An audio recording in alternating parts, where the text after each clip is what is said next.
yang tentunya pada malam hari ini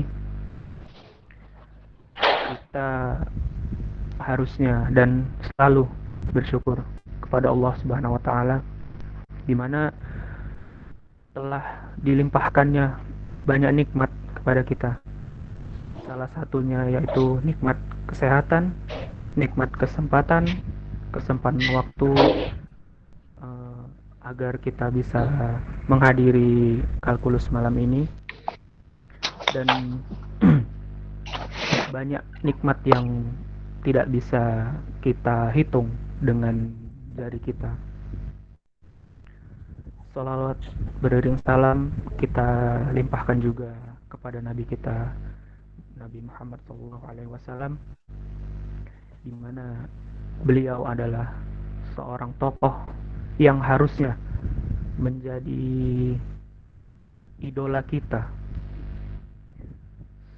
menjadi tokoh utama yang kita idam-idamkan, sebab segala yang dilakukan beliau itu adalah segala yang dilakukan beliau itu adalah kebaikan, dan beliau adalah pembawa cahaya ke dunia ini sebelum yang sebelumnya bisa dibilang kita jatuh di zaman jahiliyah. Baiklah, untuk kalkulus malam ini adapun tertib acaranya, yang pertama itu pembukaan oleh saya sendiri. Yang kedua ada pembacaan tilawah, yaitu Quran surat Al-Humazah. Yang ketiga ada pembahasan tentang surah Al-Humazah itu sendiri dengan tema ancaman dan siksa yang sangat dahsyat bagi pengumpat dan pencela, yaitu di sini khususnya kisah Jamil bin Amir Al-Jumhi, di mana seperti yang kita tahu sifat dan perbuatan mengumpat dan mencela itu sangat tidak baik dan sangat tidak dianjurkan bagi bukan hanya kaum muslimin tapi bagi semua orang, yang dimana dari perbuatan itu akan timbul banyak sekali masalah, dan tentunya itu sangat dibenci oleh Allah Subhanahu wa taala. Halo, nggak ada. Suaranya nggak ada. Suaranya nggak kedengaran. Suara saya masuk nggak, Ustaz? Sebentar, Ustaz.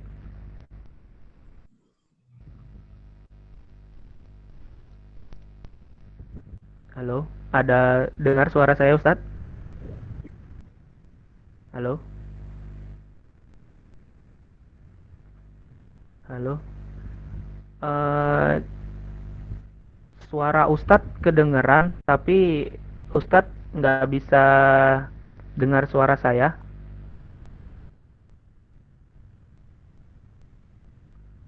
Halo? Coba diaktifin Ustadz speakernya. Ya, belum ada suaranya. Coba Ustadz diaktifin speakernya, Ustadz.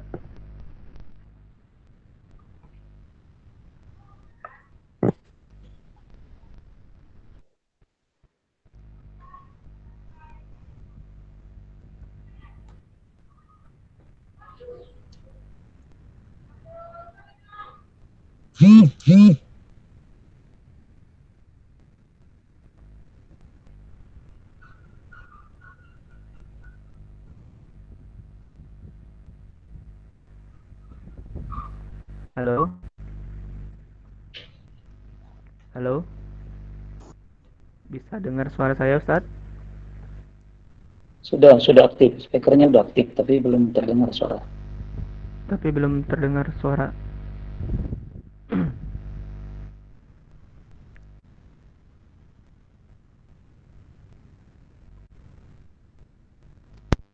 Suara saya terdengar. Suara Ustadz dengar. Suara Ustadz dengar. Soalnya suara saya eh, terdengar sama yang lain, Ustadz.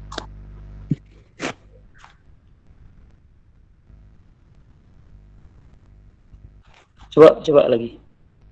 Halo? Tadi sudah terdengar sedikit. Halo? Ya? Atau volumenya kurang kuat, Ustadz? Sudah full. Suara saya terdengar kan? Suara Ustadz dengar.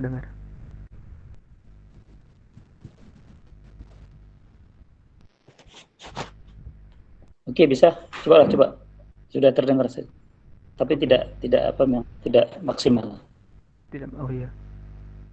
Baiklah. Tadi di acara ketiga itu ada pembahasan oleh Ustadz kita, yaitu Ustadz Afwan Helmi MAG, di mana ya kita sebelumnya kita juga sudah sering mengadakan kalkulus ini dengan Ustadz. Dan acara selanjutnya itu adalah doa sekaligus penutup. Baiklah, karena sudah lewat jam, waktu sudah menunjukkan pukul 20.30, mari kita mulai saja. Kita masuk ke acara selanjutnya, yaitu pembacaan tilawah, khususnya di surah Al-Humazah, yang akan dibawakan oleh saya sendiri.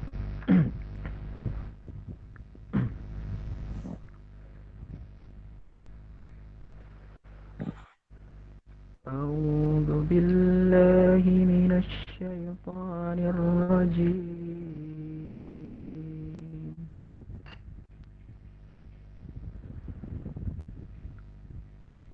Bismillahirrahmanirrahim.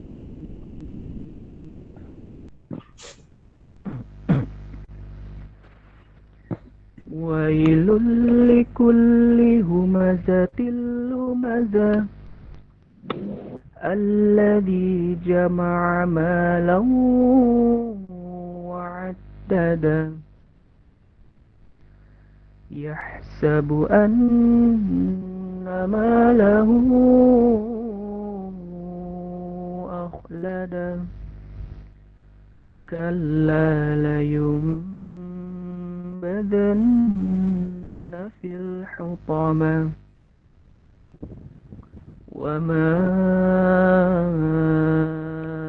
أدراك ما الحطمة نار الله الموقدة التي تطلع على الأفئدة إنها عليهم مؤصدة في عمد ممددة صدق الله العظيم.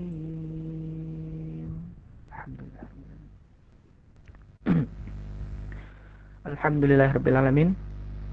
Barusan kita mendengar tilawah dari surah Al-Humazah, yang insyaallah apa yang kita dengar barusan dapat menjadi pahala baik bagi diri saya sendiri dan bagi para peserta malam ini.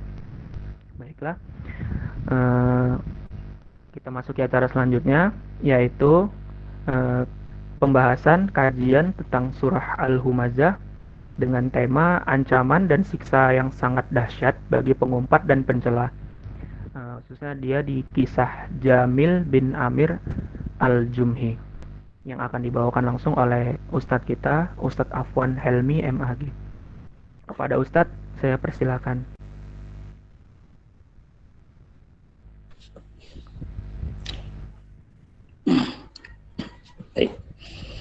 Assalamualaikum warahmatullahi wabarakatuh.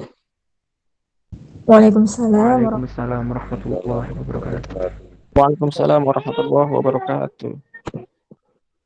Bismillahirrahmanirrahim. Alhamdulillahirabbil alamin. Wassalatu wassalamu ala asrafil anbiya'i wal mursalin wa ala alihi wa sahbihi ajma'in, amma ba'd. Rabbi shrah li sadri wa yassir li amri wa hlul 'uqdatam min lisani yafqahu qawli. Faqala Allah ta'ala fi kitabihil karim, a'udzu billahi minasyaitonir rajim. Bismillahirrahmanirrahim. Wailul likulli humazatil lumazah allazi jama'a malahu wa 'addadah yahsabu anna malahu akhladah. Kalla layumbazanna fil hutamah wa ma adraka mal hutamah narullahil muqadah allati tattali'u 'alal af'idah innaha 'alaihim muqsadah fi 'amadim mumaddadah. Shadaqallahul azim. Syukur alhamdulillah, mari kita senantiasa lakukan atas nikmat-nikmat yang Allah berikan kepada kita semua, terutama nikmat iman, nikmat Islam, serta nikmat kesehatan, sehingga pada malam hari ini kita dapat bertatap muka melalui jaringan ataupun melalui internet dalam rangka membahas kajian-kajian tafsir Al-Quran. Mudah-mudahan walaupun kita tidak bertemu secara langsung, tidak mengurangi keberkahan acara kita dalam majelis ilmu, terutama kajian kita menyangkut kajian tentang tafsir ayat-ayat Al-Quran, yang tentu saja ini sangat bermanfaat kepada kita semua, terutama untuk menambah ilmu kita menyangkut kandungan isi Al-Quran. Jadi kita tidak hanya membacanya saja, tapi kita juga bisa memahami isi kandungannya dengan sedikit demi sedikit melalui kajian kalkulus yang dilaksanakan pada malam hari ini. Kemudian mari kita bersalawat, Allahumma sholli ala sayyidina Muhammad wa ala ali sayyidina Muhammad, kepada Rasul kita Nabi Muhammad sallallahu alaihi wasallam yang telah membimbing kita dengan Al-Quran yang diturunkan kepadanya. Mudah-mudahan kita semua dapat menjadi pengikut-pengikutnya yang mampu mengamalkan isi kandungan Al-Quran dalam kehidupan kita, sehingga kehidupan kita menjadi lebih baik dan kita menjadi orang-orang yang beriman dan bertakwa kepada Allah Subhanahu wa Ta'ala. Dan mudah-mudahan dengan kita senantiasa bersolawat kepadanya dan berusaha untuk menjalankan sunnah-sunnahnya, insya Allah kita nanti akan mendapatkan syafaatnya di yaumil hisab. Amin ya rabbal alamin. Baik, pada malam hari ini kaji kita adalah surah Al-Humazah ayat 1 sampai dengan 9. Surah Al-Humazah ini termasuk surah yang dikategorikan surah Makkiyah, karena surah Al-Humazah ini diturunkan sebelum hijrahnya Nabi Muhammad Sallallahu Alaihi Wasallam. Surah ini kalau berdasarkan urutan turunnya kepada Nabi Muhammad, dia adalah surah yang ke-31. Surah yang ke-31. Tapi kalau kita melihat di dalam mushaf Al-Quran yang sudah dicetak, yang sekarang kita gunakan untuk membaca Al-Quran, ini adalah surah yang ke-104. Kita sudah maklum bersama bahwa ada perbedaan mengenai urutan penomoran surah yang turun kepada Nabi dengan yang sudah dicetak di dalam mushaf-mushaf.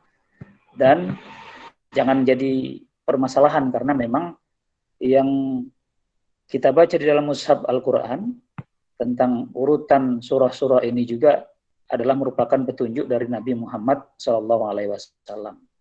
Baik, surah Al-Humazah ini ya memiliki beberapa nama. Para ahli tafsir ada menamakannya dengan surah Al-Humazah seperti yang kita sebutkan pada malam hari ini.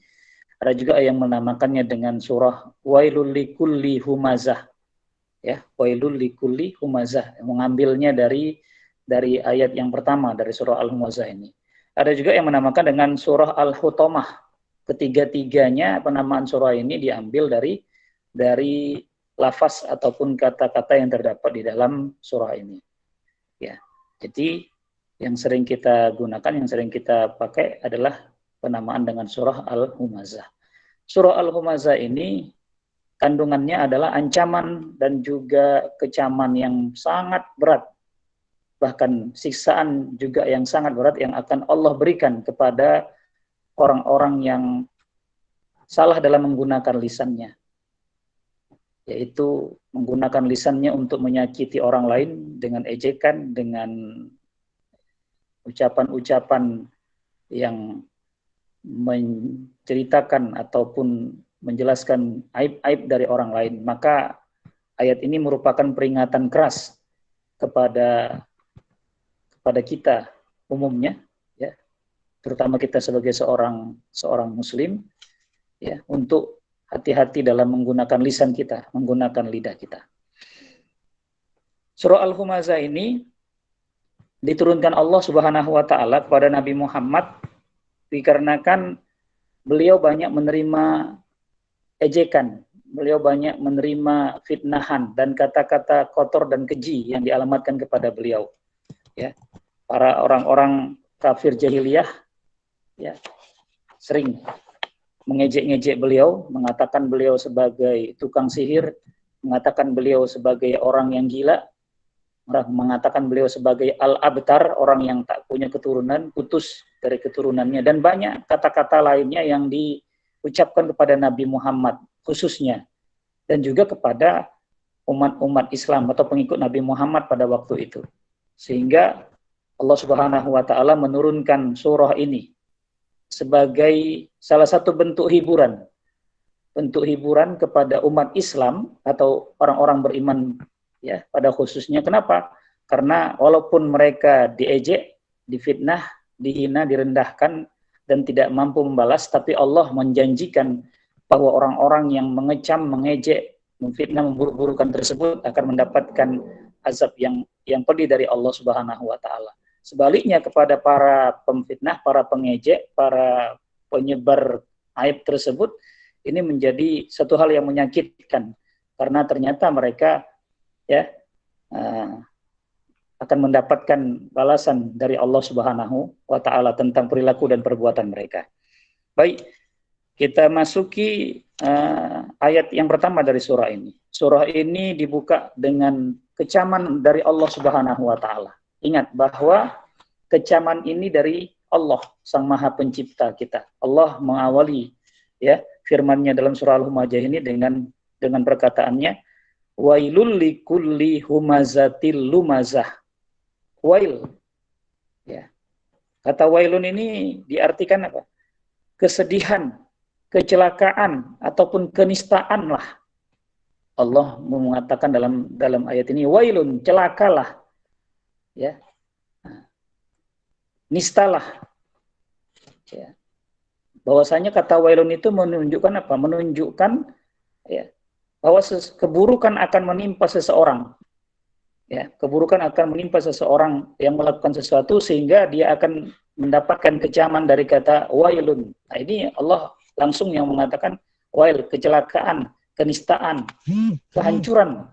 Begitulah kalau kita mengartikan, hancurlah, begitulah setidaknya dalam bahasa kita mengartikan kata wailun itu ya. Jadi para ulama ada mengatakan itu adalah ucapan-ucapan untuk menggambarkan kehancuran yang akan dialami seseorang, kerusakan yang akan dialaminya, kenistaan yang akan dialami olehnya, ya. Dan kata wailun juga ya diartikan sebagai salah satu lembah di neraka Jahanam. Wadinamrin, ya, wadin. Ya, wad itu adalah salah satu lembah di neraka Jahanam. Sampai-sampai ya lembah ini juga sangat ya tempat yang sangat buruk di dalam neraka jahanam. Ya, jadi Allah mengatakan dalam ayat ini, wail, kecelakaanlah atau kehancuranlah bagi siapa? Likulli humazatil lumazah, bagi setiap pengupat lagi pencela. Ya. Dalam ayat ini Allah mengatakan likulli humazatil lumazah. Ada kata likulli di situ. Likulli ini menunjukkan bahwa ya setiap pelaku humazah dan lumazah akan merasakan yang namanya wail, kehancuran, ya, kerusakan, ataupun bahkan dimasukkan ke dalam neraka jahanam oleh Allah Subhanahu wa taala. Kenapa? Karena digunakan kata likulli, bagi tiap-tiap. Kalau kita menggunakan bahasa, misalnya ya, ada kita menggunakan bahasa untuk mengatakan sesuatu, ya. Misalnya dalam di sekolah misalnya, siswa-siswi misalnya siswa-siswi harus mengenakan pakaian muslim. Ini ya kalimat menunjukkan bahwasanya secara umum para siswa-siswi itu harus mengenakan pakaian muslim. Ya. Tetapi kalau kita tambahkan kata misalnya setiap siswa-siswi itu harus mengenakan pakaian muslim, maka di sini artinya tidak ada satupun dari mereka yang tidak menggunakan pakaian muslim. Kalau kalimat pertama itu pada umumnya, misalnya siswa-siswi mengenakan pakaian muslim. Di situ bahasa yang kita gunakan itu ada beberapa siswa-siswi yang tidak menggunakannya, tapi pada umumnya menggunakannya. Tetapi ketika ditambah kata likulli, setiap siswa-siswi menggunakan pakaian muslim, maka ini menunjukkan bahwa tidak ada satupun dari mereka yang tidak menggunakan pakaian muslim. Begitulah juga dalam kalimat ini Allah katakan likulli humazatil lumazah, bagi semua, setiap pencela lagi pengupat. Ya. Jadi kata humazah sendiri, ya, kata humazah sendiri menunjukkan apa? Menunjukkan orang-orang yang gemar menggunakan lisannya untuk memperburuk orang lain, ya, untuk memperburuk atau menyebarkan aib yang dimiliki oleh orang lain. Ya, memang dari kata humazah dan lumazah ini punya kesamaan, ya, ada kesamaannya, yaitu mengungkapkan keburukan atau aib orang lain. Tapi ada cara yang berbeda di sini. Kata humazah ini biasanya diperuntukkan kepada siapa? Orang yang gemar, orang yang selalu dan setiap saat dia selalu menggunakan lisannya untuk menceritakan keburukan atau aib orang lain, ya, di belakang orang yang bersangkutan. Artinya, ya, dia memperburuk atau menceritakan keburukan orang lain itu tidak di depan orang yang diceritakannya. Ya, jadi menebar gosip, menebar berita-berita palsu untuk memperburuk citra seseorang di hadapan orang lain. Yang dilakukannya tidak di hadapan yang bersangkutan. Ya. Sedangkan lumazah ini sama. Tujuannya untuk ya, memperburuk citra orang lain, memperburuk ya, keadaan orang lain di depan orang banyak, ya, atau di hadapan orang banyak, untuk merendahkan harga diri seseorang dengan menceritakan keburukannya. Tetapi ya bisa dilakukan di mana? Di hadapan orang yang bersangkutan.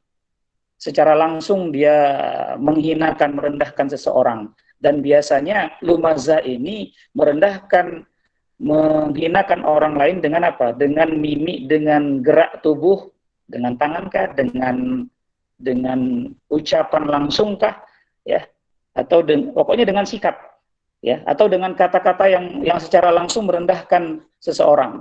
Nah, misalnya kita katakanlah, ya, di dalam sekolah misalnya, ya, seorang guru mengatakan kepada salah seorang siswa yang bodoh di kelas itu, dia mengatakan, ya, coba kamu Einstein, ya, Einstein. Biasa Einstein itu kan digunakan bagi orang yang pintar, ya. Coba Kamu enten jawab berapa 2? 2 tambah 2. Ya. Padahal di sini ya orang yang disebutkan oleh guru tersebut adalah orang yang buruk. Sehingga apa?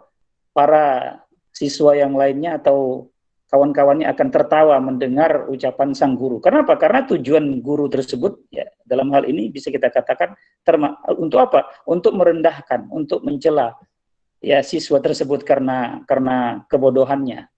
Jadi dia ucapkan kata-kata yang ya memperburuk keadaan ataupun citra dari siswa tersebut. Nah, ini bisa terjadi kita lihat. Misalnya seorang atasan kepada bawahannya yang lambat kerja, ya bisa jadi dengan gayanya ya menggunakan gaya yang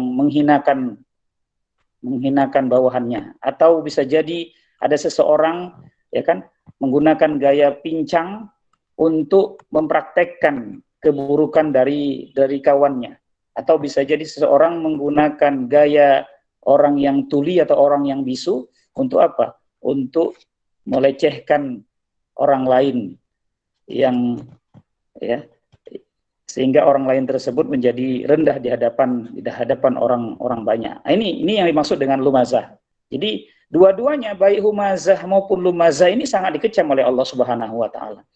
Ya, dimana kalau kita lihat dari sebab nuzul ayat ini, Nabi Muhammad dan juga para sahabat ketika itu sering diperlakukan baik dilakukan dengan ejekan ya secara tidak langsung, tidak di hadapan yang bersangkutan, ataupun dengan ejekan secara langsung dan diperolok-olok dengan gaya-gaya yang merendahkan seseorang di hadapan orang banyak. Inilah yang dikecam oleh Allah Subhanahu wa taala, sehingga kata Allah, wailul likulli humazatil lumazah. Kecelakaanlah, kehancuranlah, kerendahanlah atau lembah neraka jahanamlah bagi siapa? Bagi setiap pencela lagi pengupat. Ya. Kemudian lanjutan ayat selanjutnya, ayat yang kedua, Allah mengatakan, allazi jama'a malahu wa addada. Yang menghimpun harta dan menghitung-hitungnya. Dalam ayat 2 ini Allah mengatakan, kenapa mereka merendahkan orang lain? Kenapa seseorang itu ya merendahkan orang lain? Atau kita bisa katakan, kenapa ada perbuatan merendahkan orang lain? Apa kira-kira yang membuat seseorang itu merendahkan orang lain? Dalam ayat ini Allah mengatakan, allazi jama'a malahu wa addadah, yaitu yang menghimpun harta dan menghitung-hitungnya. Ya. Jadi Allah mengatakan bahwa motivasi utama ya orang-orang yang merendahkan orang lain itu kenapa? Karena dia merasa dirinya orang yang lebih baik. Dalam ayat ini Allah mengatakan lebih spesifik, allazi jama'a malahu wa addada, yaitu orang-orang yang mengumpulkan harta dan menghitung-hitungnya. Ya, artinya pelecehan yang dilakukan, penghinaan yang dilakukan seseorang terhadap orang lain, kenapa? Karena merasa dirinya lebih kaya, dirinya lebih berharta, dirinya lebih tinggi dari orang lain. Jadi ya karena merasa dirinya lebih baik ya dengan harta yang dimilikinya, lebih terhormat dengan harta yang dimilikinya, sehingga dia memandang orang yang lain yang tidak sama dengan dia, yang miskin, yang susah, yang melarat itu dengan pandangan yang rendah, sehingga keluarlah ucapan-ucapan, mimik ataupun gaya untuk melecehkan, merendahkan orang lain. Ini terjadi dan banyak kita perhatikan di masyarakat. Maknanya bahwa seseorang yang memiliki posisi yang lebih tinggi ya dari segi derajatnya, baik dengan derajat kekayaannya atau dengan martabatnya atau dengan kedudukannya sebagai kita katakanlah sebagai pemimpin, kadang-kadang tidak jarang membuat orang yang berada di bawahnya, orang yang miskin itu menjadi bahan ejekan, jadi bahan lecehan yang dilakukan oleh mereka. Ya. Dan juga motivasi mereka untuk melakukan ini supaya apa? Supaya mereka ya terus merasa lebih baik dari orang lain. Mereka beranggapan dengan hartanya itu tidak ada orang yang lebih baik dari mereka itu. Sehingga mereka melakukan terus mengumpulkan hartanya dan menghitung-hitungnya. Ya. Di sini Allah juga menyebutkan bahwa jama'a malau, ya, ada ya, perbuatan manusia itu yang senang mengumpulkan harta. Menariknya kalau kita lihat dari redaksi ayat ini, jama'a malah. Kata malan itu ya Allah gunakan dalam bentuk dalam bentuk tunggal, bukan dalam bentuk jama'. Ya. Biasa kan kalau harta malun itu dalam bentuk mufrad, itu tunggal. Kalau bentuk jamanya amwalun. Di sini Allah ingin mengingatkan kepada kita bahwa harta yang kita sangka banyak, harta yang kita sangka sangat banyak, itu ternyata tidak ada bandingannya di sisi Allah Subhanahu wa taala. Sedikit sekali di sisi Allah Subhanahu wa taala. Coba saja kita perhatikan, berapalah banyak harta manusia yang paling kaya misalnya di dunia ini. Misalnya si Poland adalah orang yang paling kaya di dunia ini. Kalau kita hitung, kita lihat hartanya itu, mana banyak harta yang dimilikinya dengan harta yang belum dimilikinya. Ini menunjukkan bahwa harta yang dikira manusia itu sudah banyak, itu dalam pandangan Allah tidak ada nilainya. Bahkan kalau kita lihat dalam syariat agama kita, ya, harta itu tidak ada nilainya sedikit pun di sisi Allah Subhanahu wa taala. Allah bahkan mengatakan amalan ketakwaan yang kita lakukan dalam hidup kita ini itu lebih tinggi, lebih besar nilainya dari harta, bahkan dunia. Kita lihat misalnya Rasul pernah bersabda bahwa orang yang melaksanakan sholat subuh, sholat qobliyah subuh atau sholat ya sunnah qobliyah subuh atau sholat sunnah fajar. Apa kata Rasulullah? Nilai pahalanya lebih baik daripada dunia dan seisinya. Nah, ini ya menunjukkan kepada kita bahwa Allah Subhanahu wa taala memberikan ganjaran yang amat sangat besar bagi orang-orang yang mau beramal soleh, melaksanakan ketakwaan kepada Allah Subhanahu wa taala. Jangan merasa bahwa harta yang ada pada dirinya itu berjumlah banyak sehingga dia merasa ya lebih mulia, lebih hebat, padahal di sisi Allah harta itu tidak ada nilainya. Sebab tidak, sangat sedikit dalam pandangan Allah harta tersebut.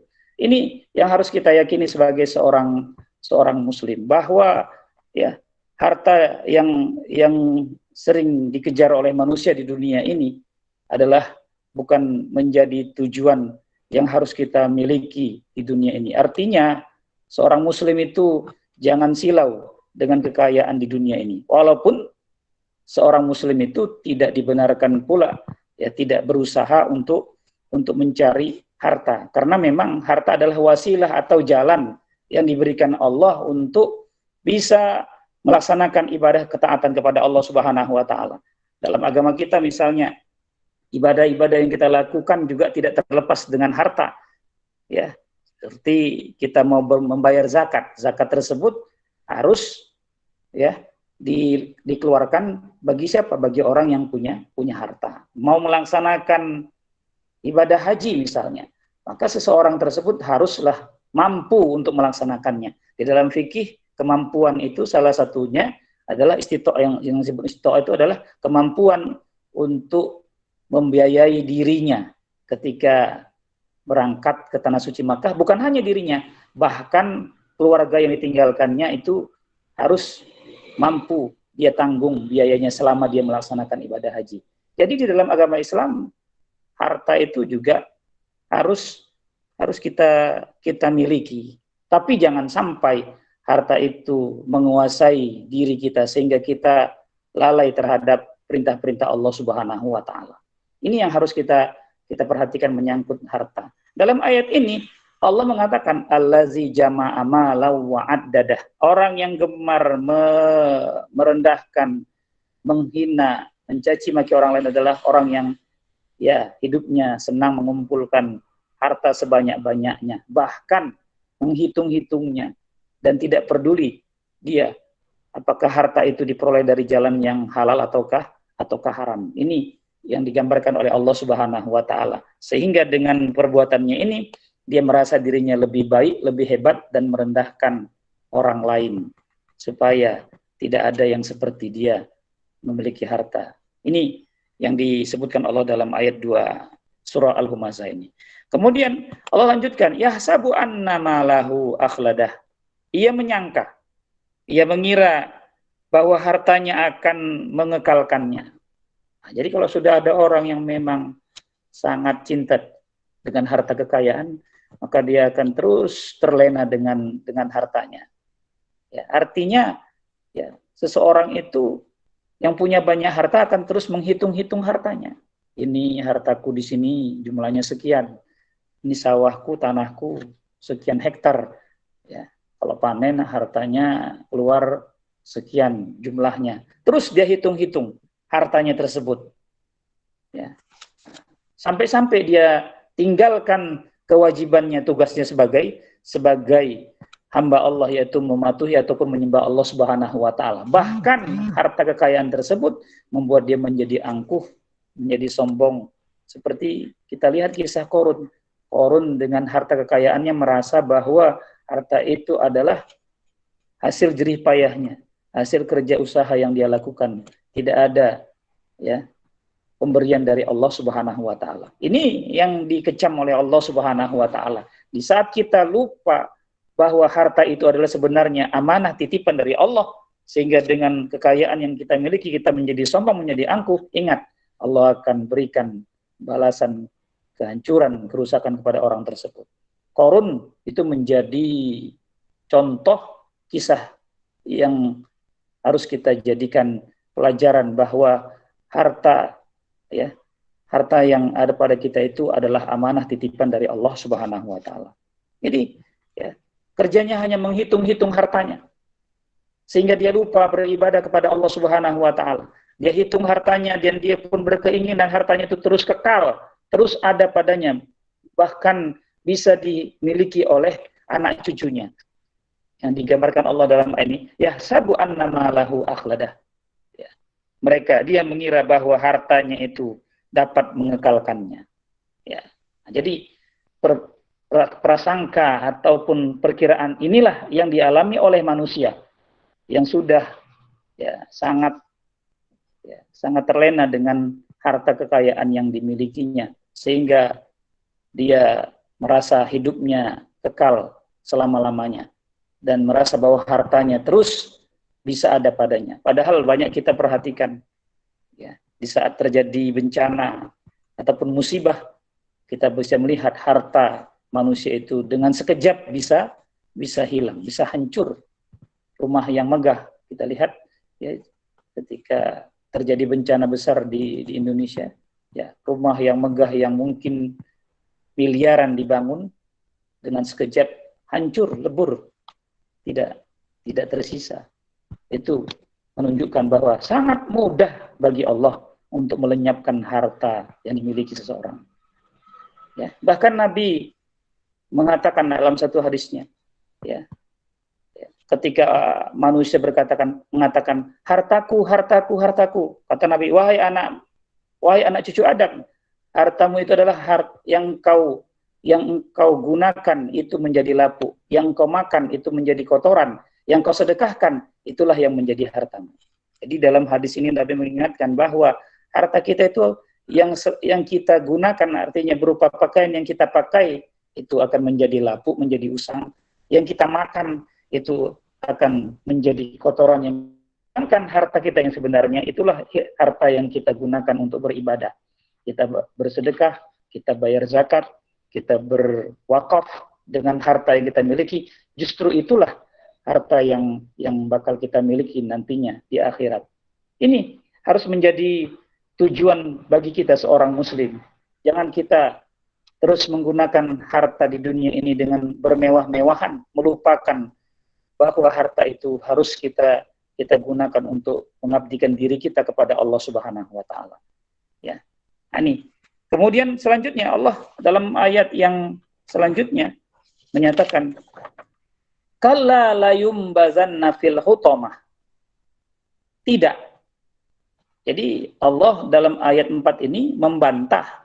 Tadi kan ayat 3, yahsabu annama lahu akhladah, ia menyangka bahwa hartanya itu dapat mengekalkannya, maka Allah dalam lanjutan ayat yang keempat mengatakan kalla, tidak, sama sekali tidak.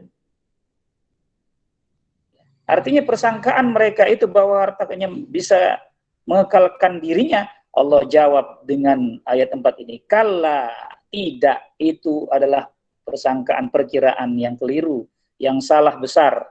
Bahkan Allah katakan, la yumbazanna fil hutomah, la yumbazanna fil hutomah. Ya. Dia pasti akan dilemparkan ke hutomah. Allah mengatakan la yumbazanna, ya, la yumbazan dari kata nabaza. Dalam bahasa Arab nabaza ini melempar. Ada beberapa kata digunakan dalam bahasa Arab yang artinya melempar, diantaranya toroha, melempar. Toroha, melempar itu ya diartikan melempar ya apabila beda dengan kata nabaza. Kalau toroha, melempar sesuatu yang tidak berharga. Misalnya kalau kita punya ya ketika belanja kan biasanya ada slip ya, hitungan dari belanja kita itu, ya kan? Kadang-kadang kita ambil dan diam-diam kita campakkan, kita buang, ya. Nah, jadi kita secara sembunyi-sembunyi atau tidak nampak orang membuangnya. Nah, itu bisa digunakan kata Torah. Tapi kalau nabaza ini sesuatu yang dibuang karena hina, karena rendah, ya, sesuatu yang dibuang karena sangat buruk.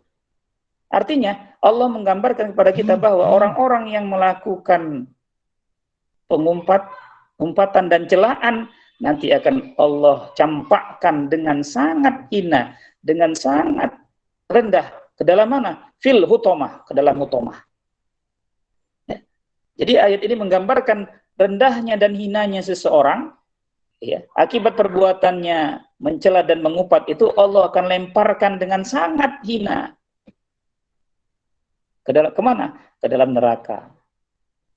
Ya, ini peringatan dari Allah, gambaran Allah bahwa orang-orang yang melakukan ya, perbuatan tercela ini akan Allah campakkan dengan amat hina ke dalam neraka hutomah. Ya. Kemudian Allah lanjutkan, wa ma adraka mal hutomah. Tahukah kamu apa itu hutomah? Ya. Untuk kita mendapat gambaran apa sebenarnya yang dimaksud oleh Allah dengan hutomah, ya, itu kita tidak bisa membayangkannya, menggambarkannya, karena ilmu kita terbatas, tak mampu kita membayangkannya. Maka Allah dalam ayat ini mengatakan, wa ma adraka mal hutomah. Tahukah kamu apa itu hutomah? Ya, sering ayat Al-Quran mengatakan wa ma adro, artinya Al-Quran ingin menjelaskan kepada kita ya bahwa ilmu kita sedikit. Ketika Al-Quran tidak menjelaskan ya dengan penjelasannya, maka kita tidak akan tahu dengan persoalan itu. Maka dalam ayat ini Allah ingin mengatakan kepada kita, kamu tidak akan tahu gambaran neraka hutomah itu. Maka untuk mengetahuinya Allah kabarkan langsung. Hutomah itu bagaimana? Ya, dengan pertanyaan tadi, wa ma adraka mal hutomah. Tahukah kamu apa itu neraka hutomah? Allah jawab dalam ayat lanjutannya, narullahil muqadah, neraka Allah, apinya Allah yang dinyalakan. Ya, diartikan narullahil muqadah, api Allah yang dinyalakannya. Jadi dalam ayat yang ke-6 ini Allah mengatakan narullah, api Allah. Ingat, kalau sesuatu sudah digandeng dengan nama Allah, berarti sesuatu itu besar, sesuatu itu ya dahsyat. Bait rumah ketika digandeng dengan Baitullah, maka rumah itu menjadi agung, menjadi mulia. Ya kan? Kitab artinya buku. Ketika digabung dengan kata Allah, kitabullah, maka bukan sembarangan buku. Ya, kalau kitabun bisa kita artikan kitab atau buku. Ya, semua buku-buku atau mungkin kitab yang ditulis oleh manusia. Tetapi ketika sudah digandeng dengan nama Allah, kitabullah, maka berarti kitab itu bukan kitab sembarangan. Buku itu bukan buku sembarangan. Demikian juga narun, api. Ya. Ketika sudah menggandeng dengan nama Allah, narullah, apinya Allah.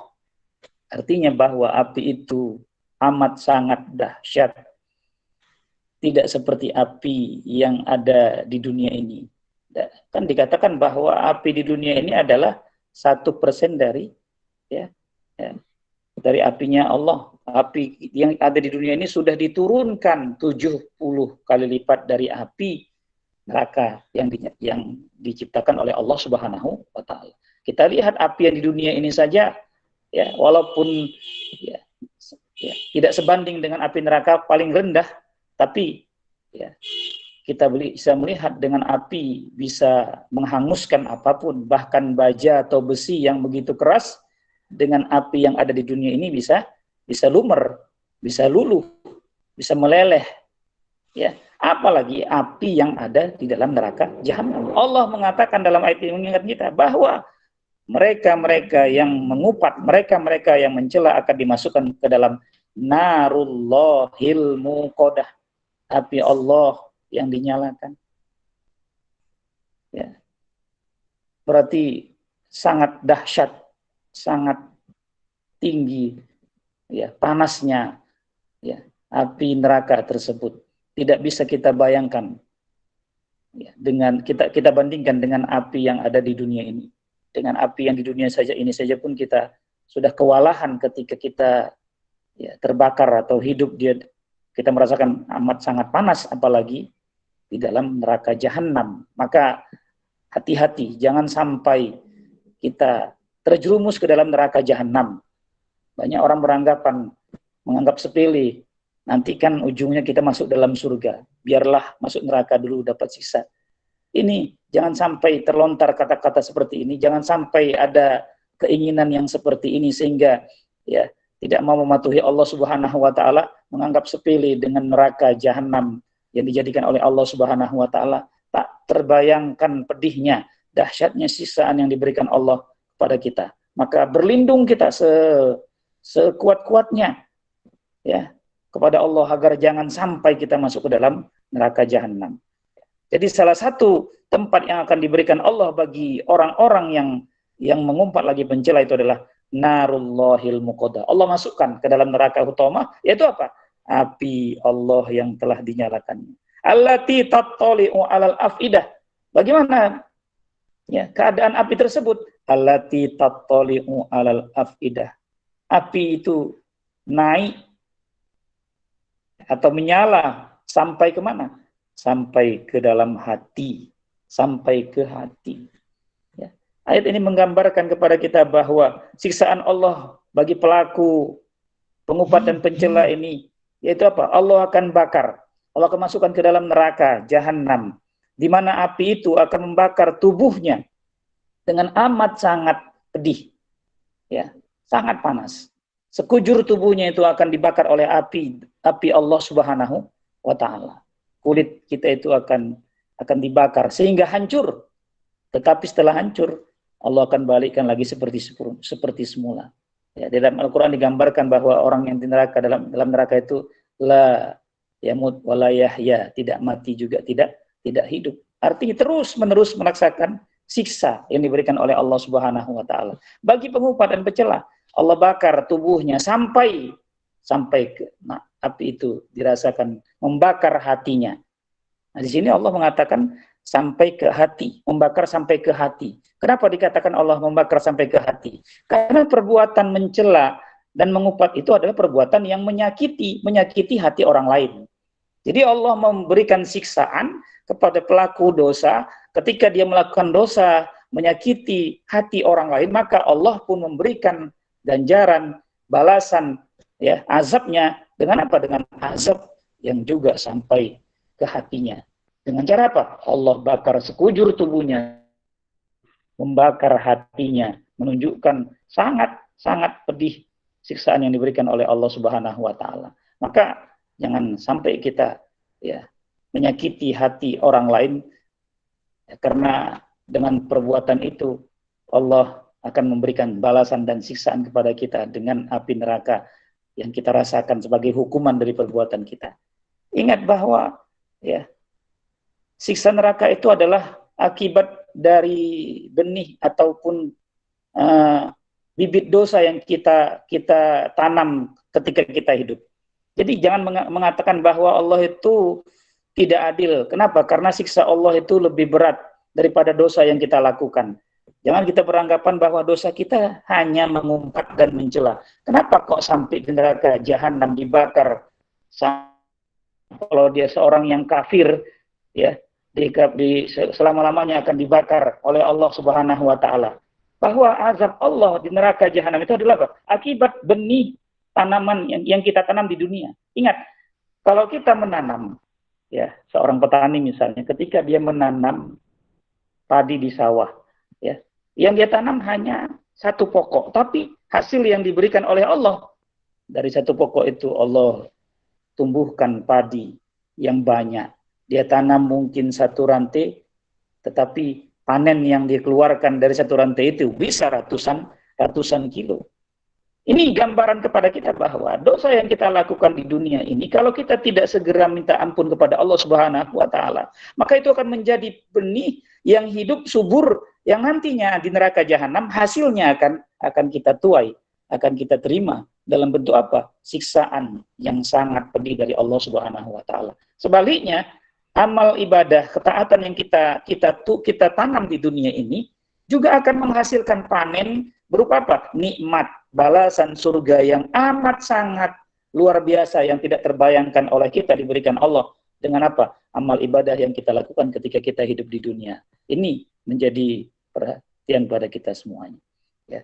Kemudian selanjutnya Allah mengatakan, innaha alaihim muqsadah. Bagaimana keadaan manusia di sana? Innaha alaihim muqsadah. Sesungguhnya ia atau orang-orang pengumpat dan pencela itu, ya, alaihim muqsadah. Mereka itu ditutup rapat-rapat. Ya, di dalam neraka jahanam itu mereka ditutup rapat-rapat. Alaihim muqsadah. Muqsadah ini menunjukkan bahwa neraka jahanam itu ditutup rapat. Tidak bisa dikeluar dari dalamnya. Ya. Mana kata muqsadah di sini ditutup rapat artinya apa? Manusia itu di dalam neraka jahanam, di lembah yang sangat dalam. Ada nampak celah mau keluar, bisa keluar dari neraka jahanam, tapi ketika mereka berusaha untuk naik mencapainya, sia-sia perbuatan mereka. Mereka kembali masuk ke dalam neraka jahanam. Ini beda ya. Misalnya kalau tidak ada jalan keluar. Misalnya kalau kita terkurung di satu ruangan, ketika ruangan itu memang tertutup rapat, tak ada lagi jalan keluar, tak ada pintu, maka kita tidak akan berusaha untuk cari jalan keluar. Ya, kita rasakanlah di situ siksa. Tetapi ketika misalnya kita lihat ada celah, ada pintu yang bisa kita keluar di dalamnya, maka itu akan sangat menyakitkan. Kita terus berusaha untuk keluar dari situ, tapi kerja kita, usaha kita tak akan pernah berhasil. Ya. Ini menambah rasa siksa di dalam diri kita. Kenapa? Karena kita tidak berhasil keluar dari celah yang ada di neraka jahanam. Itu kata muqsadah ditutup rapat dalam arti ada nampak celah. Itulah yang berusaha untuk dilakukan oleh orang-orang penghuni neraka itu keluar dari dalamnya, tetapi mereka tidak berhasil. Ini tentu sangat menyakitkan bagi mereka. Kenapa? Usaha mereka, siksaan yang diberikan Allah terhadap mereka amat sangat pedih, dan usaha yang mereka lakukan sia-sia, tidak ada gunanya. Mereka akan terus berada di dalam neraka jahanam. Terus Allah katakan fi amadim mumaddadah. Mereka itu yang di pengumpat dan pencela yang disiksa Allah itu apa? Fi amadim, Allah ikat, Allah tutup, Allah ikat di dalam apa? Tiang yang tinggi. Fi pada tiang. Amad itu tiang ya. Tiang menjadi penyangga dari sesuatu. As-sholatu imaduddin. Salat itu tiang agama. Menunjukkan bahwa salat itu sesuatu yang penting. Di dalam neraka jahanam Allah ciptakan tiang-tiang yang tinggi. Allah katakan dalam ayat ini amadim mumaddadah, tiang-tiang yang mumaddadah, yang panjang. Ya, kata mumaddadah ini madda, dari madda itu panjang artinya. Tapi kalau sudah mumaddadah ditambah lagi ta di ujungnya menunjukkan amat sangat tinggi, amat sangat panjang sekali. Dan disitulah disiksa seseorang itu, diikat di tiang itu, lalu Allah bakar tubuhnya dengan amat sangat dahsyat. Inilah gambaran Allah pada pelaku perbuatan penyumpat dan pencela, agar kita menjadi ya sadar dan berusaha untuk menghindarinya. Jangan sampai kita menjadi orang-orang yang digelar dengan humazah dan lumazah. Jaga lisan kita. Jangan sampai kita gunakan pada hal-hal yang salah. Di dalam kitab, satu kitab dikatakan, lidah itu al-lisanu jirmuha sohirun wa jurmuha azimun. Lidah itu kecil bentuknya, tapi dosanya sangat besar. Jadi jaga lisan kita, jaga lidah kita, jangan sampai salah kita menggunakannya. Allah menyuruh kita menggunakan lisan dalam surah Al-As, disebutkan Allah wa tawasaw bil haqq wa tawasaw bis sabr. Gunakan lisan untuk menyampaikan yang hak. Yang hak itu apa? Agama. Ajak orang kepada agama supaya melaksanakannya, supaya memahaminya dan mengamalkannya. Dan wa tawasaw bis sabr, wasiatkan orang, ajak orang untuk bersabar menghadapi hidup di dunia ini. Sabar dalam beribadah, sabar dalam meninggalkan maksiat, sabar dalam menjalani musibah dan ujian dari Allah Subhanahu wa taala. Demikian ya kaji kita tentang surah Al-Humazah pada malam hari ini, mudah-mudahan bisa bermanfaat kepada kita semua. Mohon maaf atas kesilapan dan kesalahan. Mohon ampun kepada Allah Subhanahu wa taala. Billahi taufiq wal hidayah. Assalamualaikum warahmatullahi wabarakatuh. Waalaikumsalam warahmatullahi wabarakatuh. Alhamdulillahirrabbilalamin. Barusan kita telah mendengar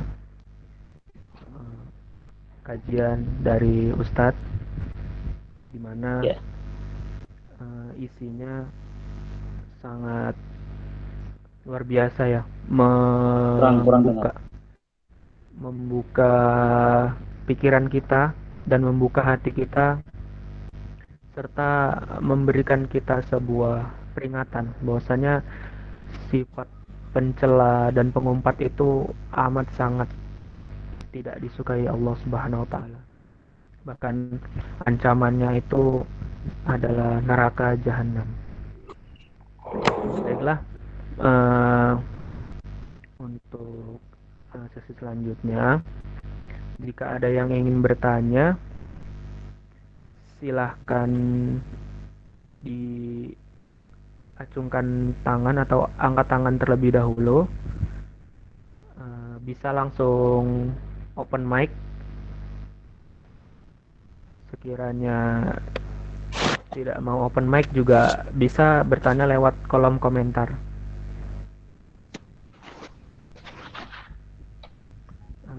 Ustadz, dengar suara saya? Iya dengar, tapi kurang kuat, kurang jelas. Oh iya. Ya, ada satu yang ingin bertanya, silahkan. Oh, dua. Yang pertama tadi, siapa tadi?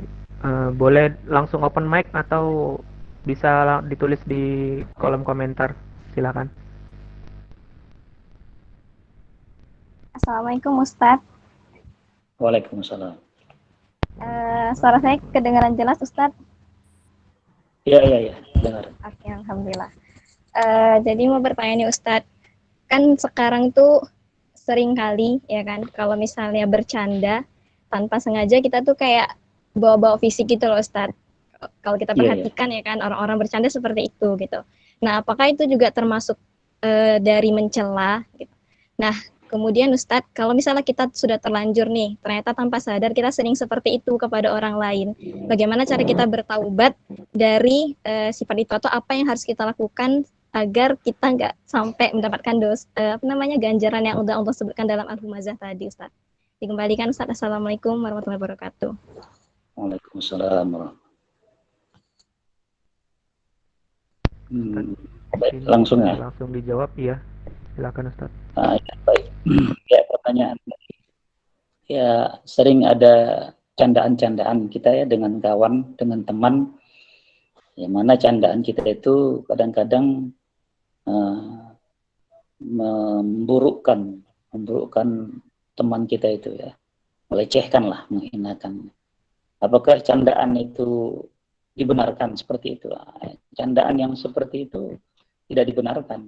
Ya. Jadi kalau ada candaan gurauan yang isinya itu menjatuhkan seseorang atau orang lain, melecehkan, merendahkannya, itu termasuk sama dikategorikan dengan umazah atau lumazah tadi itu kan. Nah, itu juga mendatangkan dosa. Ya. Nah, jadi bercanda ya boleh, silahkan bercanda. Rasul sendiri juga bukan orang yang kaku, yang tidak bercanda. Rasul juga bercanda, bergurau dengan para sahabatnya. Tapi gurauan candaan Rasul itu tidak pernah yang sesuatu yang bersifat fisik merendahkan orang lain atau sesuatu yang sifatnya berbohong. Candaan Rasul tidak seperti itu. Ya, pernah misalnya datang seorang nenek kepada Rasulullah bertanya, "Wahai Rasulullah, apakah aku masuk ke dalam surga?" Rasul menjawab, "Nenek tidak akan masuk dalam surga." Mendengar kata ini sedihlah si nenek tadi. Kenapa? Karena dia tidak masuk dalam surga. Lalu Nabi meluruskan, orang yang masuk surga itu adalah orang-orang yang usia muda, seperti yang disebutkan dalam Al-Quran, bahwa ketika nanti seseorang itu masuk dalam surga itu usianya akan dimudahkan oleh Allah Subhanahu wa taala. Ini candaan Rasul, ya, tapi tidak bersifat fisik yang mencela, menghinakan seseorang atau bersifat bohong atau dusta, ya. Kemudian bagaimana cara kita bertobat? Ya, cara bertobatnya kalau ini dosa menyangkut kepada manusia, ya rukunnya berbeda dengan tobat kepada Allah. Tobat kepada Allah itu kan pertama minta ampun, istighfar, minta ampun kepada Allah dengan penyesalan penuh. Kemudian ya kita meninggalkan perbuatan maksiat itu, tidak mengulanginya. Kemudian kita melakukan banyak kebaikan untuk menutupi kesalahan dosa yang sudah kita lakukan. Kalau kepada manusia ditambah satu lagi dengan apa? Menghalalkan hubungan kita dengan yang bersangkutan. Kalau kita sudah melecehkannya, merendahkannya, minta maaf supaya dia memaafkan kita. Itulah cara bertaubat ketika kita melakukan dosa dengan sesama manusia.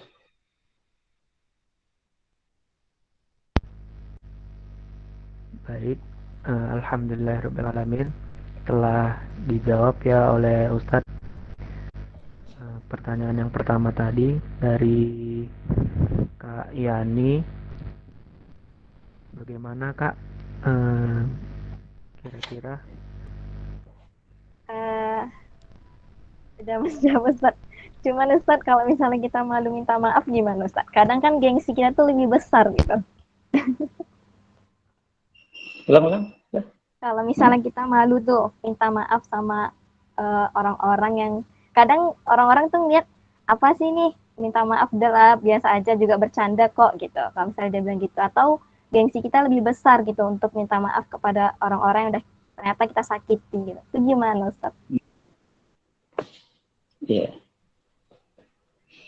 Ya, artinya kalau itu suatu kebaikan, ya, satu kebaikan yang juga memang diperintahkan untuk kita lakukan, tidak boleh kita malu, tidak boleh kita gengsi. Ya, kadang kita salah dalam menempatkan rasa malu ya. Ada orang malu dia menutup aurat. Nah, ini ada tadinya dia tidak menutup aurat, dia merasa malu kalau nanti menutup aurat. Ini malu yang keliru, malu yang salah. Ya. Jadi tempatkanlah rasa malu itu sesuai dengan tempatnya. Pada hal-hal yang memang seharusnya kita malu, ya, yang diperintahkan untuk malu, untuk menutupinya, untuk menghindarkannya, maka itulah yang kita lakukan. Sedangkan pada hal-hal yang memang ya kita harus melakukannya, jangan pernah kita merasa gengsi, jangan gara-gara gengsi kita mendapatkan azab, hukuman akibat perbuatan dosa yang kita lakukan, seperti yang digambarkan Allah dalam firman-Nya ini. Nah, ini menjadi kepada kita, menjadi pelajaran kepada kita. Tempatkanlah sesuatu itu pada tempatnya. Rasa malu itu perlu dimiliki, tapi malu yang benar, jangan malu yang tidak pada tempatnya. Alhamdulillah, baik. Saya rasa sudah jelas jawaban dari Ustadz tadi. Terima kasih Ustadz telah dijawab. Ini ada satu lagi Ustadz. Ini kakak atau abang ya? Inisialnya Suryana. Kak Suryana ya dari Serampah.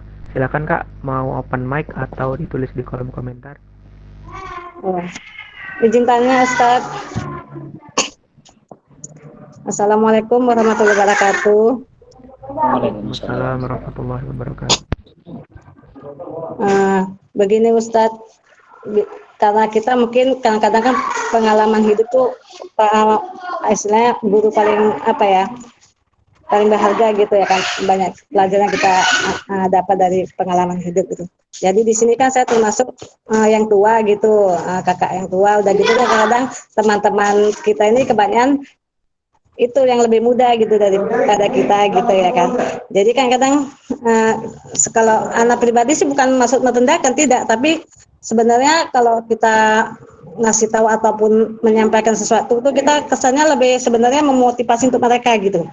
Bahwa kadang-kadang teman-teman suka kadang-kadang mengeluh ataupun apa, susah kali lah hidup begini atau apa, entah kadang-kadang dengan rumah tangganya suami begini atau anak begini gitu ya kan. Jadi kadang anak sering kasih tahu bahwa kita nggak selalu positive thinking gitu loh, istilahnya nggak usah terlalu apa kali gitu, hidup itu ya ngalir aja, jalan apa adanya gitu ya kan. Sesusahnya kita masih bisa makan kan, anak sering bicara gitu kan kadang-kadang sama mereka, kan masih bisa makan, masih ada tempat tinggal, ya syukuri gitu istilahnya. Masalah kita apa itu belum ada apa-apanya loh. Mungkin di luar sana ada orang yang masalah lebih rumit daripada kita, lebih jauh menderita daripada kita gitu. Ada yang kelaparan atau gimana gitu. Kita masalah sedikit aja kok kita ngeluh gitu sih, gitu. Jadi anak sering menyampaikan ke mereka itu sebenarnya motivasi mereka sih supaya kita jangan mengeluh gitu kan. Karena kita nggak boleh mengeluh. Dan itu kan selalu bersyukur atas apapun yang kita miliki. Misalnya walaupun kita nggak punya apa-apa gitu kan, nggak punya tempat tinggal, syukur loh kita masih nggak di jalanan gitu, walaupun ngontrak masih ada tempat tinggal gitu. Kadang sebagian mereka mengatakan enak kali kamu gitu ya kan, mana bisa orang berpikiran seperti kamu gitu, katanya gitu kan, susahlah hidup itu dipikiri gitu. Padahal jadi kadang-kadang mereka berpikir kok kita entah merendahkan mereka, padahal niat di anaknya nggak ada sih sedikit pun untuk merendahkan, tidak, kadang-kadang malah lebih memotivasi gitu loh, bahwa kita itu jadi manusia itu jangan mengeluh, jangan istilahnya terlalu pesimis gitu kan, harus positive thinking, harus selalu bersyukur kan. Kalau kita bersyukur insya Allah kan Allah tambah nikmatnya gitu ya kan. Kalau istilahnya kita pun istilahnya berpikiran baik itu kan aku sesuai dengan prasangka hambaku, ya baik juga yang kita alami gitu. Kalau di anaknya berpikirannya seperti itu gitu ya, insya Allah dari setiap kehidupan yang kita alami gitu ya, karena kita berpikiran seperti itu ya semua itu jadi baik aja gitu, lancar-lancar aja, walaupun apa yang ada gitu kita syukuri aja gitu. Jadi kadang-kadang saudara gitu lah atau adik gitu kan, kadang-kadang sering nggak terima gitu kalau kita sampaikan gitu, mana bisa orang berpikiran seperti kakak, katanya gitu ya kan, apa-apa gitu kakak enak lagi gini. Padahal kadang-kadang kita pernah di waktu yang sejatuh-jatuhnya gitu ya kan, sampai nggak pernah pegang duit, sampai entah cemana lah, hancur gitu. Istilah kita belum, adik-adik itu belum ada apa-apanya gitu loh dibanding apa yang kita alami gitu loh. Tapi kadang-kadang kok mereka ngeluhnya panjang kali gitu ya kan. Sementara kita orangnya enjoy aja gitu loh. Maaf cakap, kita dari pagi sampai sore nggak makan pun, nggak apapun ya kita udah hidup gitu ya udah gitu loh. Gitu. Jadi kadang-kadang orang berpikir kadang-kadang kayak kita apakan mereka gitu. Padahal nggak ada loh niat kita merendahkan, tidak ada. Malah kita lebih memberi mereka motivasi biar mereka semangat gitu. Karena anak termasuk orang yang udah hidup itu harus semangat, harus positive thinking gitu, harus bersyukur gitu. Jadi itu kadang-kadang minta kiat-kiatnya lah gitu kan, apa gitu ya, agar kepada adik-adik karena kita yang tua gitu ya kan, ataupun teman-teman sepermen kata sehari-hari gitu, kebanyakan mereka memang muda-muda, saya yang tua lah gitu ya kan, supaya kita lebih ngomong ke mereka itu lebih kena gitu ya, istilahnya mereka bisa lebih menerima gitu Ustadz. Jadi mereka nggak ada berpikiran yang kita merendahkan, padahal bicaranya pun halus-halus kok ya, apa gitu kok ya, nggak tahu lah karena cara berpikir orang ya, karena mungkin saya selalu positive thinking kali cara berpikirnya, jadi saya anggap semua orang baik aja gitu. Itu aja Ustadz, mungkin bisa untuk tipsnya supaya kita bisa lebih memotivasi mereka, mereka bisa lebih menerima apa yang kita katakan gitu, Ustaz. Ya, iya. Nah, ya memang sebenarnya seperti itu ya. Artinya berkeluh kesah ya. Memang tabiat ya, sifat manusia itu berkeluh kesah. Ya, baik pun kadang masih juga mengeluh, apalagi yang buruk ya. Ketika dapat yang baik pun kadang-kadang masih mengeluh, masih kurang. Ya, apalagi ketika ada keburukan, maka dia juga akan lebih parah lagi keluhannya kan. Jadi itu memang sifat ya manusia ya. Tapi sebenarnya keluhan ini bisa muncul karena apa? Karena itu tadi seperti yang dikatakan, seseorang itu mengeluh karena kurangnya rasa syukur. Ya, kurang rasa syukur. Ya, ketika seseorang itu tidak bersyukur kepada Allah, maka keluh kesahlah yang akan dia lakukan. Terus merasa kurang, terus merasa sedikit. Ya, kadang-kadang sudah banyak pun harta masih juga merasa kurang. Itulah tabiat manusia itu yang tidak bersyukur. Nabi mengatakan ya, untuk bisa bersyukur itu ya, lihatlah yang di bawahmu. Ya, jangan selalu melihat ke atas. Kalau selalu melihat ke atas, inilah yang buat kita tak bisa bersyukur itu kan. Nengok kita sudah punya sepeda motor, ya, misalnya sepeda motornya mereknya baru Honda, ya Honda lah kita katakan, tengok ada yang lebih cantik lagi, yang lebih baru, model terbaru, mengeluh, ini udah lama, ini perlu diganti. Senanglah kalau punya sepeda motor yang baru. Itulah terus, kalau kita terus melihat ke atas, tidak akan terus ada rasa syukur kita. Maka Rasul menyuruh, lihat di bawah. Ya kan? Maka ketika kita melihat ke bawah kita, oh ternyata ada orang yang lebih parah dari kita. Ya, kita masih bersyukur bisa naik sepeda motor. Ada orang yang mungkin hanya naik sepeda, ya kan, naik lereng kita katakan. Ya, mereka ya berada di bawah kita. Ini akan menunjukkan rasa syukur kita. Jadi mengajak orang, menasihati orang supaya baik itu memang harus kita lakukan. Ya, karena surah Al-Asri sudah saya katakan tadi, tugas kita yang kita lakukan adalah watawasaw bil haq, menyampaikan yang hak, yang benar. Ya. Tugas kita hanya menyampaikan, menyampaikan sesuatu yang benar, ya, mengajak dengan baik. Pokoknya usahakanlah dalam menyampaikan itu kita dengan baik, dengan bijaksana. Jangan pula menyampaikan itu menyinggung hati orang. Ya, karena kita juga harus memperhatikan psikologi seseorang yang kita sampaikan sesuatu kepadanya, supaya jangan apa yang kita sampaikan itu justru ya membuat dia menjadi marah dengan kita. Itu harus juga kita pelajari tentang hal itu, supaya penyampaian kita itu dapat diterima. Tapi ya kita tidak bisa tidak bisa menentukan apa yang kita sampaikan itu diterima oleh orang lain. Bahkan Nabi sendiri pun tidak bisa menentukan seseorang itu beriman atau tidak beriman.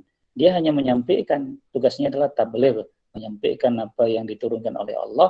Apakah yang disampaikan orang yang bersangkutan itu menerima sehingga beriman atau tidak, itu tidak menjadi tugas Nabi. Jadi kita sebagai penyampai, sampaikanlah yang hak dengan baik, bisa diterima orang, ya jangan sampai ya yang benar kita sampaikan tapi bisa memperburuk kita. Artinya ada juga orang yang salah dalam menyampaikan, itu juga harus kita perhatikan dalam menyampaikan itu, ya, dengan baik, dengan benar. Dan masalah hasil dari yang kita sampaikan itu serahkan sama Allah Subhanahu wa taala. Kita hanya terus berusaha menyampaikan kebaikan, apakah diterima atau tidak itu adalah bagian Allah Subhanahu wa taala. Jadi kita bisa terus termotivasi, semangat. Kenapa? Yang kita sampaikan itu pasti Allah akan berikan balasan kebaikan kepada kita. Ini yang kita harapkan, bahwa kita akan memperoleh balasan dari Allah dengan kebaikan yang kita lakukan untuk kehidupan akhirat kita.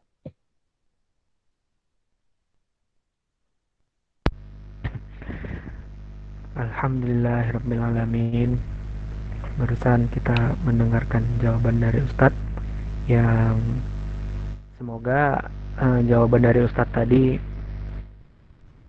bisa menjawab ya pertanyaan dan keluh kesah dari Kak Suryana tadi.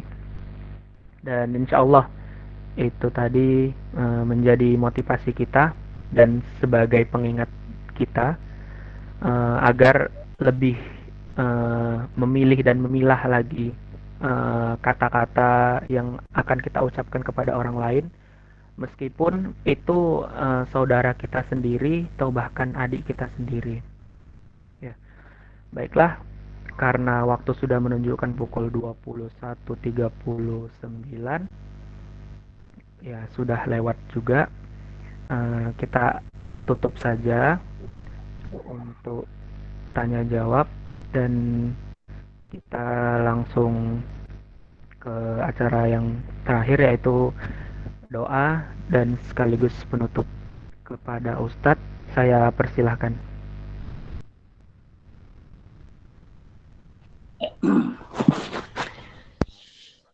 Bismillahirrahmanirrahim. Alhamdulillahirabbil alamin. Wassalatu wassalamu ala asrafil anbiya'i wal mursalin wa ala alihi wa sahbihi ajma'in. Allahumma shalli wa sallim ala sayyidina Muhammadin fil awwalina wal akhirin. Wa shalli wa sallim ala sayyidina Muhammadin fil nabiyyin wal mursalin. Wa shalli wa sallim ala sayyidina Muhammadin fil mala'il a'la ila yaumiddin. Allahumma rabbana taqabbal minna du'ana wa niyatana wa sayra a'malina innaka antas sami'ul alim wa tub 'alaina innaka antat tawwabur rahim. Allahumma ighfir lana dzunubana wa liwalidayna warhamhuma kama rabbayana shighara. Li jami'il mu'minin wal mu'minat wal muslimin wal muslimat al ahya'i minhum wal amwat bi rahmatika ya arhamar rahimin. Allahumma ja'al hadza jam'ana jam'an marhuma wa tafarruqana min ba'dihi tafarruqan ma'suma. Rabbana anzil rahmah wan ni'mah wasiha wal quwwah wa salama wal afiyah alaina wa ala ahlina bi rahmatika ya arhamar rahimin. Rabbana zalamna anfusana wa illam taghfir lana wa tarhamna lanakunanna minal khasirin. Rabbana atina fid dunya hasanah wa fil akhirati hasanah wa qina adzaban nar. Wa sallallahu ala sayyidina Muhammad wa ala alihi wa sahbihi ajma'in. Subhana rabbika rabbil izzati amma yasifun wa salamun alal mursalin. Walhamdulillahi rabbil alamin. Alhamdulillahirabbil alamin. Dengan ditutupnya doa tadi, maka berakhirlah acara kita pada malam hari ini. Terima kasih banyak kepada para peserta dan juga terima kasih banyak kepada Ustadz yang telah memberikan ilmunya, yang telah memberikan waktunya untuk dapat memberikan kami pengetahuan yang sangat luar biasa ini.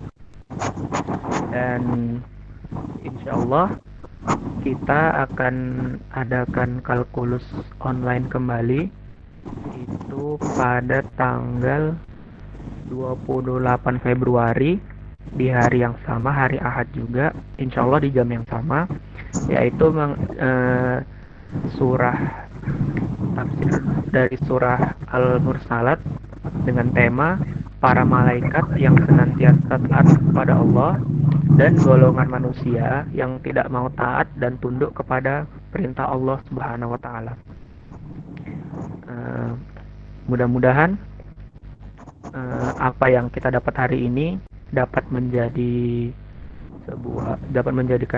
kita sebagai hamba yang lebih taat lagi kepada Allah, menjadi pengingat kita ketika kita ingin berbuat dosa, dan menjadikan ilmu ini berkah baik untuk diri kita sendiri maupun untuk orang lain, dan insya Allah bisa kita amalkan kepada orang lain juga. Baiklah, kita sudahi kalkulus malam ini dengan doa kafaratul majelis. Subhanakallah wa bihamdika asyhadu alla ilaha illa anta astaghfiruka. Baiklah, terima kasih untuk semuanya. Mohon maaf jika ada salah kata dan kekurangan. saya sudahi dengan alhamdulillahirrabbilalamin dan assalamualaikum warahmatullahi wabarakatuh. Waalaikumsalam warahmatullahi wabarakatuh. Syukran jazakallah khair ya Ustaz. Nah, Jazakallah khair Ustaz. Wabarakatuh. Ibu Lab.